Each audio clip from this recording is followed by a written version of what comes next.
আজকে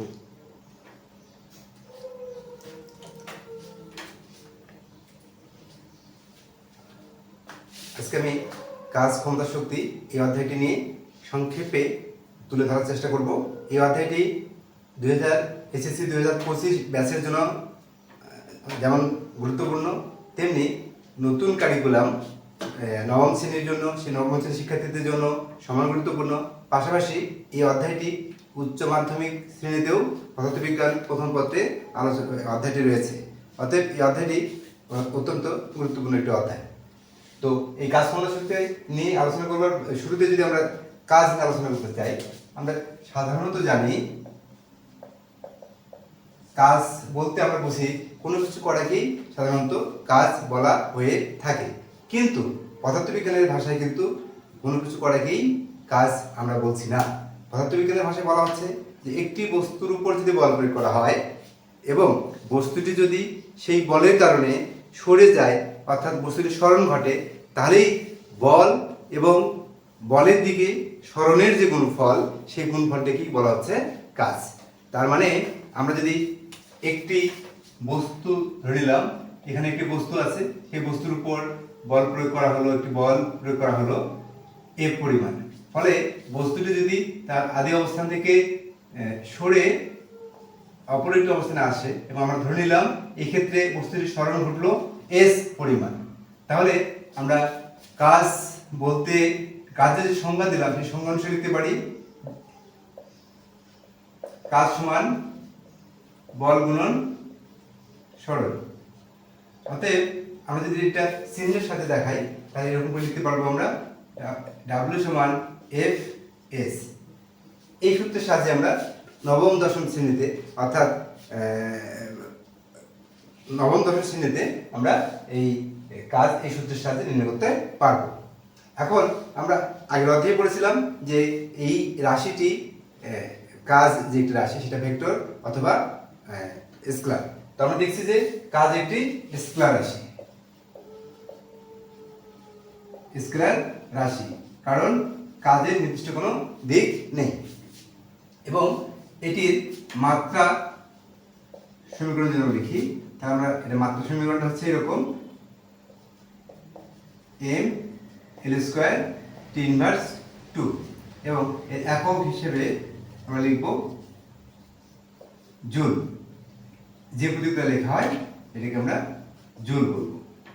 এটা কি এই এককটিকে আমরা আরেকটি এককের মাধ্যমে একভাবে প্রকাশ করতে পারি, সেটি হচ্ছে নিউটন মিটার। এই এককে কিন্তু কাজের একককে প্রকাশ করা যায়। অতএব আমরা যদি এইরকম কোনো সমস্যা, গাণিতিক সমস্যা পাই যে কোনো বস্তুর উপর বল প্রয়োগ করবার ফলে বস্তুটির একটি নির্দিষ্ট সরণ ঘটেছে, তাহলে কিন্তু আমরা এই সূত্রের সাহায্যে কাজ নির্ণয় করতে পারব।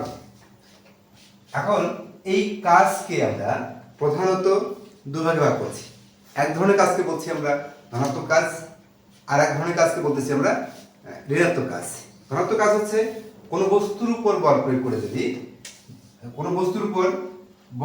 করে যদি বস্তুর সরণ বলের দিকে ঘটে,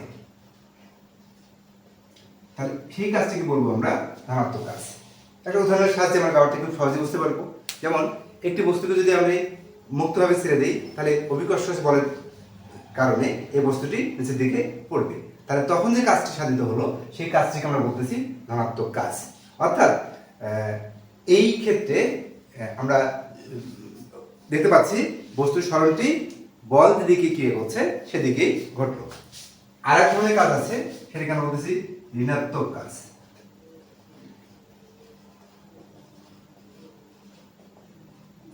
ঋণাত্মক কাজ হচ্ছে বস্তুর সরণ যদি বলের বিপরীত দিকে ঘটে, অর্থাৎ বল যেদিকে ক্রিয়া করবে তার বিপরীত দিকে যদি বস্তুর সরণ ঘটে, সেই কাজটিকেই কিন্তু আমরা বলবো ঋণাত্মক কাজ। যেমন আমরা যখন সিঁড়ি বেয়ে উপরের দিকে উঠছি তখন আমরা যে কাজটি করছি সেই কাজটি আসলে একটি ঋণাত্মক কাজ। এরকম আরো অনেক উদাহরণের সাহায্যে আমরা ধনাত্মক কাজ এবং ঋণাত্মক কাজকে ব্যাখ্যা করতে পারি বা দেখাতে পারি।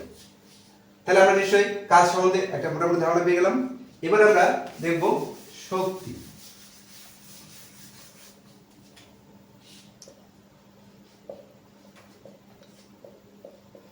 শক্তিকে খুব সাধারণভাবে সংজ্ঞায়িত করলে আমরা যেটা বলতে পারি সেটি হচ্ছে কোনো বস্তুর কাজ করার যে সামর্থ্য তাকে বলা হচ্ছে শক্তি। অর্থাৎ একটি বস্তু বা একটি যন্ত্র, সেই যন্ত্রটি তার যে কাজ করার যে সামর্থ্য আছে ওই যন্ত্রটি তাকে আমরা শক্তি বলছি। আসলে শক্তি হচ্ছে একটি বস্তু কতটুকু কাজ করতে পারে সেটাকে কিন্তু শক্তি বলা হচ্ছে। শক্তি এবং কাজের মধ্যে একটি খুবই সম্পর্কযুক্ত আছে। তো এই শক্তিকে আমরা যখন নির্ণয় করতে যাই তখন কিন্তু একেবারে খুব সাধারণভাবে নির্ণয় করা খুব মুশকিল। আমরা জানি শক্তি অনেকগুলো রূপ আমাদের সামনে আছে, অনেকগুলো রূপ আমরা সবসময় দেখি এবং ব্যবহার করে থাকি। যেমন আমরা আলোক শক্তি সম্বন্ধে জানি, শব্দ শক্তি সম্বন্ধে জানি, তারপরে তাপ শক্তি, বিদ্যুৎ শক্তি, রাসায়নিক শক্তি, এরকম অনেক প্রকার অনেক ধরনের শক্তির কথা কিন্তু আমাদের সামনে আছে এবং শক্তিগুলো আমরা প্রায়শ দেখে থাকি। তবে এই একটি শক্তি, যেমন আমরা যদি বলি রাসায়নিক শক্তি, রাসায়নিক শক্তির সাহায্যে আমরা কিন্তু রাসায়নিক শক্তিকে কাজে লাগিয়ে আমরা বিদ্যুৎ উৎপাদন করতে পারি, কিন্তু ব্যাপারটি কিন্তু অত সহজ না। এটা একটি যান্ত্রিক কৌশলের মাধ্যমে কিন্তু আমরা রাসায়নিক শক্তিটাকে বৈদ্যুতিক শক্তিতে রূপান্তরিত করতে পারি। তবে এই শক্তির সবচেয়ে সাধারণ রূপ যেটি আছে সেই সাধারণ রূপটিকে বলা হয় যান্ত্রিক শক্তি। তাহলে শক্তির সবচেয়ে সাধারণ রূপটি কি বলা হচ্ছে? যান্ত্রিক শক্তি।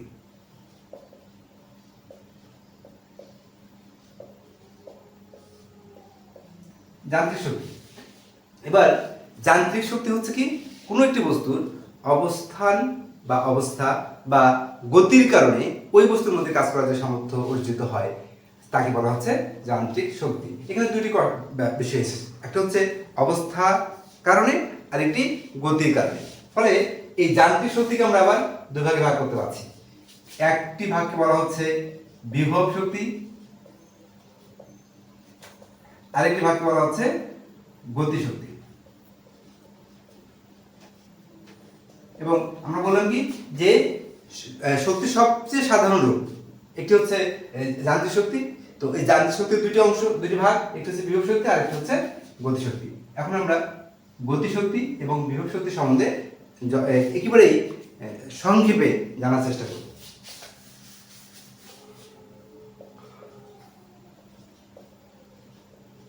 বিভব শক্তি। বিভব শক্তিটা হচ্ছে কোনো একটি বস্তুর যদি অবস্থার পরিবর্তন করা হয় তখন ওই বস্তুর মধ্যে কাজ করার যে সামর্থ্য অর্জিত হয়, কাজ করার যে সামর্থ্য অর্জিত হচ্ছে, তো সেই শক্তিটাকে বলতেছি আমরা বিভব শক্তি। যেমন আমরা যদি একটি উদাহরণের সাথে দেখি, একটি বস্তু ভূমি থেকে এই উচ্চতায় বস্তু নিয়ে আমরা উপরে উঠে এলাম, আমরা ধরে নিলাম বস্তুটির ভর হচ্ছে m। তাহলে বস্তুর ভর m, এই বস্তুটিকে আমরা ভূমি থেকে উপরে উঠে এলাম, এই উচ্চতাটা হচ্ছে h। তবে আমরা যদি এখন এই বস্তুটাকে ভূমি থেকে যখন আমরা h উচ্চতায় একটি নির্দিষ্ট বিন্দুতে উঠালাম তখন ওই বস্তুটি কিন্তু কিছুটা কাজ করেছে। এখন যদি আমরা সেই কাজের যে সংজ্ঞা এবং কাজের যে সূত্র সেখানে যদি দেখি, তাহলে W সমান আমরা লিখতে পারি Fs, বল গুণন সরণ। এইবার আমরা এইখানে আমরা যে বস্তুটাকে ভূমি থেকে একটি নির্দিষ্ট উচ্চতায় উঠালাম সেই বস্তুটার ভর ছিল m। এখন ওই বস্তুটার ওজন কত হবে? বস্তুর ওজনটা হচ্ছে W সমান mg। এবং আমরা জানি এইখানে বস্তুর যে ওজনটি কাজ করছে সেটি কিন্তু আসলে বস্তুর উপর এখানে একটি বল আকারে কাজ করছে। তাহলে আমরা এই বলটিকে ওজনের সমতুল্য বলতে পারি। তার মানে W সমান F। তাহলে আমরা এখানে F এর পরিবর্তে দেখতে পাচ্ছি mg। আর এই বস্তুটিকে আমরা যেখানে যে s বা সরণ বলা হচ্ছে সেই বস্তুটিকে আমরা কতটা উপরে উঠেছিলাম? h উচ্চতা উঠেছিলাম। অতএব আমরা এখানে s কে h দ্বারা রিপ্লেস করতে পারি। অতএব এখানে যে কাজটি হলো সেই কাজটি হচ্ছে mgh। তার মানে এখানে যে কাজ হয়েছে, এখন এই কাজটিকে আমরা এইখানে যে কৃত কাজটিকে বলতেছি আমরা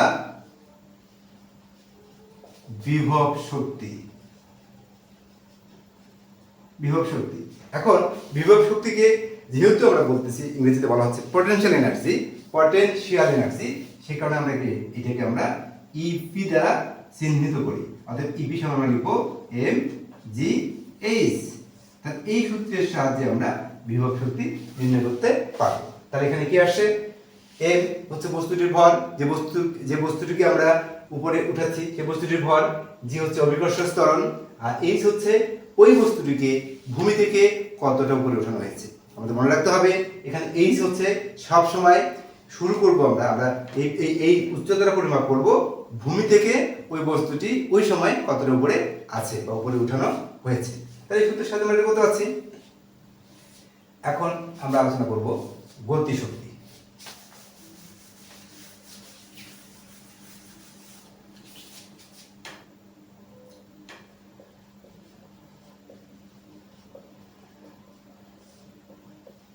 গতিশক্তি হচ্ছে কোনো একটি বস্তু গতির কারণে কাজ করার যে সামর্থ্য লাভ করে তাকে বলা হয় গতিশক্তি। তাহলে গতি, কোনো একটি বস্তুকে যখন গতি দেওয়া হয় তখন ওই বস্তুর মধ্যে কাজ করার একটা শক্তি বা কাজ করার একটা সামর্থ্য লাভ হয় বা লাভ করে, তাহলে ওই কাজটিকেই বলতেছি আমরা গতিশক্তি। আমরা যদি একটি উদাহরণের সাহায্যে দেখাতে চাই, যেমন আমরা যখন গাছে কোনো একটি ফল থাকে, সেই ফলটিকে পারবার জন্য কোনো একটি ঢিল যখন ছুরি, তাহলে ওই ঢিল ছোড়ার সময় কিন্তু আমরা একটা বেগ দিচ্ছি, যেমন ওর মধ্যে একটা গতিশক্তি দেওয়া হচ্ছে। ওই গতিশক্তির কারণেই কিন্তু ওই ঢিলটা যখন ওই এক নির্দিষ্ট ফলে আঘাত করে তখন ফলটি কিন্তু বিন্যস্ত হচ্ছে। অতএব এখানে গতিশক্তি অর্জিত হয়েছিল এবং ওই গতিশক্তির কারণেই কিন্তু আমরা আমটি বা যে কোনো নির্দিষ্ট ফলটি কিন্তু পারতে পারলাম। এখন আমরা বের করবো এই গতিশক্তি নির্ণয় করবো কিরকম করে, কিভাবে গতিশক্তিটি নির্ণয় করা যাবে। এখন যদি আমরা দেখি যে একটি বস্তু, যে বস্তুটি ভর হচ্ছে এ, তাহলে এই বস্তুর উপর যখন বল প্রয়োগ করা হয় তাহলে এই বস্তুটি নিশ্চয় বেগ পরিবর্তন হবে। আমরা ধরে নিলাম এই বস্তুটি আদি বেগ হচ্ছে ইউ। এখন বল প্রয়োগ করবার কারণে একটি নির্দিষ্ট সময় পর এই বস্তুর বেগ হয়ে গেল ভি, তাহলে বেগের পরিবর্তন হয়ে গেল। বেগ তার মানে কি, বেগ অর্জিত, বেগ দেওয়া হলো বস্তুর মধ্যে। এবার বেগ দেওয়া হলো যেহেতু, তাহলে তার মধ্যে গতিশক্তি নিশ্চয়ই সৃষ্টি হবে। এখন আমরা ওই গতিশক্তি নির্ণয় করব। তো আমরা যদি আবার দেখি এখানে কাজ সমান হচ্ছে এফ এস। এখন আমরা দ্বিতীয় অধ্যায়ে শিখেছিলাম এর সমান ইউটি প্লাস হাফ এ টি স্কোয়ার। আমরা ধরে নিলাম, আমাদের আলোচনার সুবিধার্থে ধরে নিলাম বস্তুর আদি বেগ হচ্ছে 0, তাহলে আমরা এই সমীকরণটি লিখতে পারি এর সমান হাফ এ টি স্কোয়ার। এই সমীকরণটিকে আমরা এইভাবে লিখতে পারি। আবার আমাদের শেষ বেগ যেহেতু বি, আমরা লিখতে পারতেছি ভি সমান ইউ প্লাস এটি। আদি বেগ 0 হওয়ার কারণে ভি সমান এ টি, আমরা এটাকে ভি কে এটির মাধ্যমে প্রকাশ করতে পারি। তো এইবার নিউটনের দ্বিতীয় সূত্র থেকে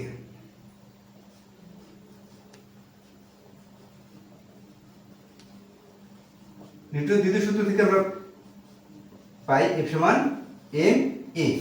এখন যদি আমরা এই মানগুলো পর্যায়ক্রমে রিপ্লেস করি এখানে, তাহলে এফ সমান লিখতে পারতেছি আমরা এম এ এস থাকলো, আবার এস সমান লিখতে পারতেছি হাফ এ টি স্কোয়ার, তার মানে half M A square T square, half M A টি স্কোয়ারটা বাইরে দিলাম আমরা, হাফ এম এ টি পরিবর্তে লিখতে পারতেছি ভি স্কোয়ার। তাহলে এখানে কি হলো, কাজ হলো হাফ এম ভি স্কোয়ার। তাহলে এখানে যে কাজটি হলো, এই কাজটিকে আমরা বলতেছি গতিশক্তি। তাহলে গতিশক্তি ইংরেজিটা হচ্ছে কাইনেটিক এনার্জি, সে কারণে আমরা এটাকে প্রতীকের সাহায্যে লিখব ই কে সমান হাফ এম ভি স্কোয়ার। তাহলে এই সমীকরণের সাহায্যে আমরা গতিশক্তি নির্ণয় করতে পারবো। আমি আলোচনা আরেকটু পিছিয়ে যেতে চাই যে শক্তি হচ্ছে কাজে, কোনো একটি বস্তু কতটুকু কাজ করতে পারে, কাজ করার সামর্থ্য, সেটাকে আমরা শক্তি বলছি। তার মানে শক্তির ক্ষেত্রে শক্তির একক হচ্ছে কাজের একক, কাজের একক। এবং শক্তির মাত্রা হচ্ছে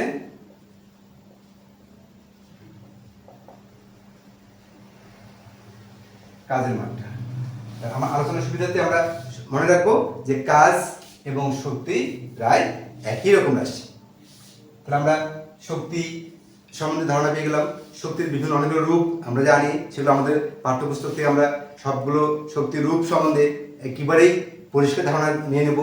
আর এখান থেকে শক্তির সবচেয়ে সাধারণ যে রূপ যান্ত্রিক শক্তি, সেইটা জানার পর যান্ত্রিক শক্তি যে দুইটি ভাগ রয়েছে, একটি বিভব শক্তি এবং একটি গতি শক্তি, এই দুইটা শক্তির এই দুটো রূপ এবং এই দুটো রূপ সম্বন্ধে জেনে এই রূপগুলো গতিশক্তি নির্ণয় এবং বিভব শক্তি নির্ণয় করবার যে ফর্মুলা আছে, সেই ফর্মুলাগুলো আমরা খুব ভালো মতো জেনে যে কোনো গাণিতিক সমস্যার সমাধান করতে পারবো।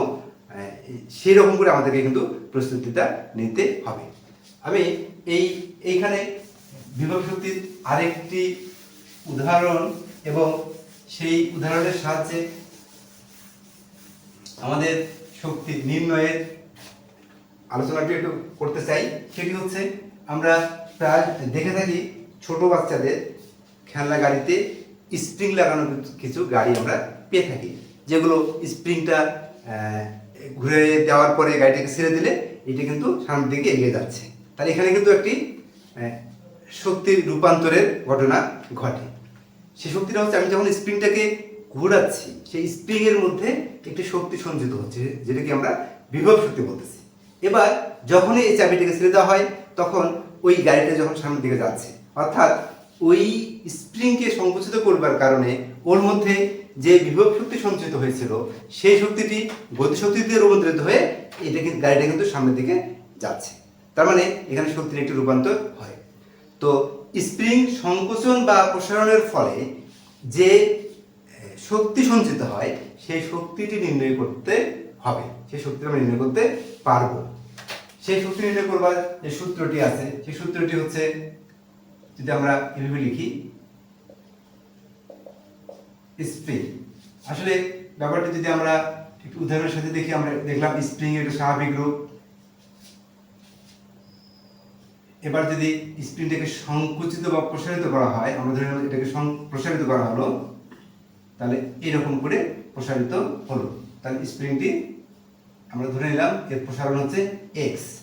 এখন এই প্রসারণটি হওয়ার পর আমি যদি স্প্রিংটাকে ছেড়ে স্বাভাবিক অবস্থা আসতে দিই, তাহলে কিন্তু ওই স্প্রিংটি কাজ করার সামর্থ্য অর্জন করবে।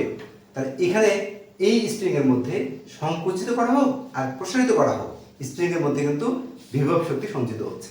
এই বিভব শক্তি নির্ণয় করবার যে সূত্রটি আছে স্প্রিংয়ে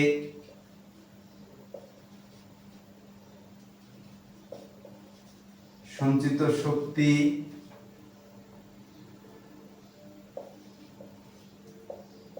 ভি সমান হাফ কে এক্স স্কোয়ার, এই সূত্রের সাহায্যে আমরা বের করতে পারবো।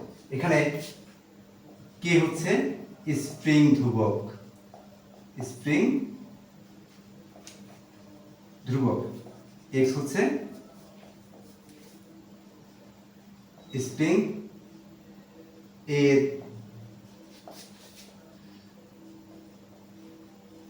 সংকোচন বা প্রসারণ। তাহলে এখানে একটি নতুন রাশি আমাদের সামনে আসছে, সেটা হচ্ছে স্প্রিং ধ্রুবক। স্প্রিং ধ্রুবক হচ্ছে একটি স্প্রিং এর নিচে যদি আমি একটি সামান্য ভর ঝুলিয়ে দিই, তাহলে স্প্রিংটি কিন্তু একটু সংকোচিত প্রসারিত হয়ে যায়। এখন এই প্রসারিত হওয়ার পর এবার এই ভরটিকে যখন আমি টেনে ছেড়ে দিচ্ছি, তাহলে কিন্তু স্প্রিংটি উপর নিচে উঠানামা করবে। তাহলে এই যে একটি নির্দিষ্ট পরিমাণ ভর দেওয়ার পর স্প্রিংটি সংকুচিত হলো, তার মানে কি এই বস্তুটার যদি ভর এম হয়, তাহলে এখানে যে ক্রিয়াশীল বলটি হবে সেই বলটি হবে এফ সমান এম এ। তার স্প্রিং ধ্রুবক আমরা যে বের করবো, স্প্রিং ধ্রুবকটি হচ্ছে কে সমান এফ ডিভাইডেড এক্স। তাহলে যদি এর স্বাভাবিক অবস্থা থেকে এর সংকোচনটা, এই প্রসারণটা যদি এক্স হয়, তাহলে স্প্রিং ধ্রুবক আমরা বের করবো এফ ভাগ এক্স এই সূত্রের সাহায্যে। এফ সমান আমরা লিখতে পারি এম জি ডিভাইডেড এক্স এই সূত্রের সাহায্যে।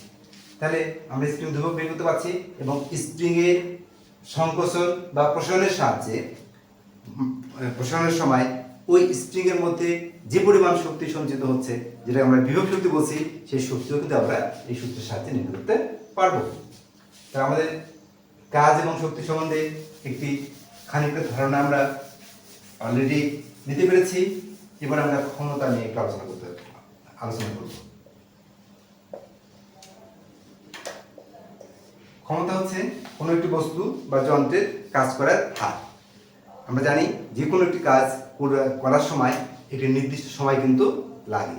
তাহলে এবার এই কাজটি করতে যতটুকু সময় লাগছে, তাহলে মোট কাজকে যদি প্রয়োজনীয় সময় দ্বারা ভাগ করা যায়, তাহলে কিন্তু আমরা ক্ষমতাটা পাবো। তাহলে ক্ষমতাকে আমরা লিখি পি দ্বারা, পি সমান হচ্ছে ডাব্লিউ ভাগ টি। তাহলে এখানে পি সমান ক্ষমতা, ডাব্লিউ সমান কৃত কাজ, টি হচ্ছে সময়। তাহলে এই সূত্রের সাহায্যে আমরা ক্ষমতা বের করতে পারবো। এখন এই যে কাজ আমরা দেখলাম যে বিভব শক্তি, সেটিকে আমরা কৃত কাজ বলছি। তো এইটাকে আমরা যদি অন্য অন্য রাশিতে রিপ্লেস করি, তাহলে ডাব্লিউ সমান লিখতে পারি আমরা এফ এস ডিভাইডেড টি, অথবা এম জি এইচ ডিভাইডেড টি। এগুলো যে কোনো সমীকরণের সাহায্যে আমরা ক্ষমতা নির্ণয় করতে পারবো। আমাদের খেয়াল করতে হবে আমাদের গাণিতিক সমস্যাগুলোতে কখন কোন রাশিটি দেয়া রয়েছে, সেই হিসেবে কিন্তু আমরা ক্ষমতা বের করতে পারবো। এবার ক্ষমতার একক, ক্ষমতার একক হচ্ছে, আমরা যদি এই সমীকরণ থেকে দেখি, তাহলে ক্ষমতার একক হবে জুল পার সেকেন্ড। তবে আমরা জুল পার সেকেন্ড সাধারণত লিখবো না, এটা হয়তো আমাদের এমসিকিউ অনুধাবন প্রশ্ন বা এমসিকিউতে এই এককটা অনেক সময় দিয়ে যেতে পারে, আমি সেই জন্য মনে রাখবো। তবে আমরা সাধারণত যে এককটি লিখবো সেটি হচ্ছে ওয়াট। ওয়াট এই এককটি লেখা হয় সাধারণত লেখা, বা আমরা এই এককটিই ব্যবহার করব। তবে এখানে আরেকটি প্রচলিত একক আছে, একসময় বহুল প্রচলিত একক ছিল, এখনো আমাদের বিশেষ করে আমরা যখন ওই মোটরগুলো কিনি বা আমাদের ইঞ্জিনগুলো কিনি, সেই ইঞ্জিনে এই এককটি এখনো ব্যবহার হয়, সেটি হচ্ছে হর্স পাওয়ার, এইচপি। এটাকে আমরা বলতেছি অশ্ব ক্ষমতা। এখন আমরা ওয়াট এবং এই হর্স পাওয়ারের মধ্যে যদি একটি সম্পর্ক করি, তাহলে আমরা বলতে পারছি এরকম করে, 1 এইচপি সমান হচ্ছে 746 ওয়াট। আমাদের মাঝে মাঝেই কিন্তু এইচপি এককটি ব্যবহার করা লাগতে পারে, অর্থাৎ মনে রাখবো প্রয়োজনে আমরা যখন এইচপি থেকে ওয়াটে যেতে পারবো এবং ওয়াট থেকেও আবার এইচপিতে আসতে পারবো। এছাড়াও এখানে কিছু বড় বড় একক ব্যবহার হয়, যেমন 1 কিলোওয়াট সমান হচ্ছে 10⁻³ ওয়াট, 1 মেগাওয়াট সমান 10⁶ ওয়াট। এই এককগুলো কিন্তু অনেক সময় ব্যবহার হয়ে থাকবে। তাহলে আমরা ক্ষমতার কাকে বলে সেটা যেমন জানবো, ক্ষমতা নির্ণয়ের সূত্রটি জানবো, ক্ষমতার এককগুলো জানবো। এইভাবে আমরা ক্ষমতা কোনো একটি গাণিতিক সমস্যায় যদি কোনো একটি যন্ত্রের বা বস্তুর ক্ষমতা নির্ণয় করতে বলে, তাহলে আমরা খুব সহজেই কিন্তু ক্ষমতা নির্ণয় করতে পারবো। এই অধ্যায়ের একেবারেই শেষের অংশে যে আলোচনাটি করা আছে, যে একটি যন্ত্রের ক্ষমতা থেকে কিন্তু সেই যন্ত্রের গুণাগুণ নির্ণয় করা সম্ভব নয়। তো যন্ত্রের গুণাগুণ নির্ণয় করবার জন্য আরেকটি রাশি খুবই গুরুত্বপূর্ণ, যেটিকে বলতেছি আমরা কর্মদক্ষতা।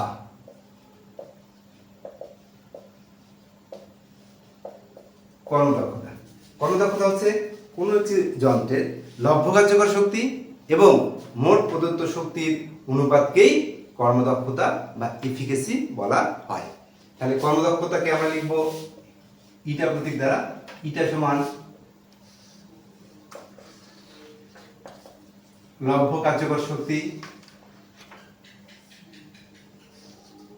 ডিভাইডেড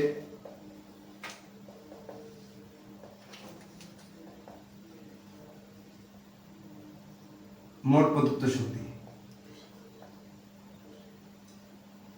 এবং এখানে দেখা যাচ্ছে লব এবং হরে উভয় ক্ষেত্রে একই ধরনের রাশি শক্তি থাকবার কারণে আমরা এটিকে পার্সেন্টেজ শতকরায় প্রকাশ করব। আমরা এটিকে শক্তিকে ক্ষমতা দ্বারাও কিন্তু রিপ্লেস করতে পারি। তার মানে আমরা এটাকে লিখতে পারি এরকম করে, লব্ধ কার্যকর ক্ষমতা ডিভাইডেড মোট প্রদত্ত ক্ষমতা গুণন 100%। তাহলে এই সূত্রের সাহায্যে আমরা ক্ষমতা বের করবো, কর্মদক্ষতা বের করবো। এবং কর্মদক্ষতা হচ্ছে এমন একটি রাশি যেটা একই ধরনের রাশির অনুপাত, যে কারণে এটি নির্দিষ্ট কোনো একক নেই। এখানে আমরা শতকরা এটাকে এই রাশিটাকে প্রকাশ করব। এবং এই কর্মদক্ষতার সাহায্যে আমরা বুঝতে পারবো একটি যন্ত্র বা একটি বস্তু কতটুকু শক্তি প্রয়োগ করে, কতটুকু শক্তি ব্যবহার করে কতটুকু শক্তিকে সে কাজে রূপান্তর করতে পারে। তার মানে একটি যন্ত্র আসলেই কতটা ভালো, কতটা উপযোগী, সেটি আমরা কিন্তু কর্মদক্ষতার সাহায্যে প্রকাশ করতে পারব। তো এই হচ্ছে এই অধ্যায়ে একেবারেই গাণিতিক সমস্যা সমাধানের জন্য যে গুরুত্বপূর্ণ অংশগুলো আছে সেটি এর মধ্যে আজকে এই আলোচনার মধ্যে নিশ্চয় উঠে এসেছে। এর বাইরে শক্তির বিভিন্ন রূপের কথা এখানে আছে, যেগুলো আমরা প্রধানত ক প্রশ্ন, জ্ঞানমূলক এবং অনুধাবন প্রশ্ন এবং এমসিকিউর জন্য পাঠ্যপুস্তক থেকে প্রত্যেকটি অংশ ভালো মতো পড়ব। এবং আজকের আলোচনা থেকে আমরা নিশ্চয় এই অধ্যায়ে যে কোনো ধরনের গাণিতিক সমস্যা সমাধান করতে পারবো। আমরা পরবর্তী একটি ক্লাসে এই অধ্যায়ের গাণিতিক সমস্যাগুলো যত সংক্ষেপে পারা যায় আলোচনা করা হবে। সবাইকে ধন্যবাদ জানিয়ে আজকের এই কাজ ক্ষমতা শক্তির এই অংশ থেকে আজকের মতো বিদায় নিচ্ছি। সবাইকে ধন্যবাদ।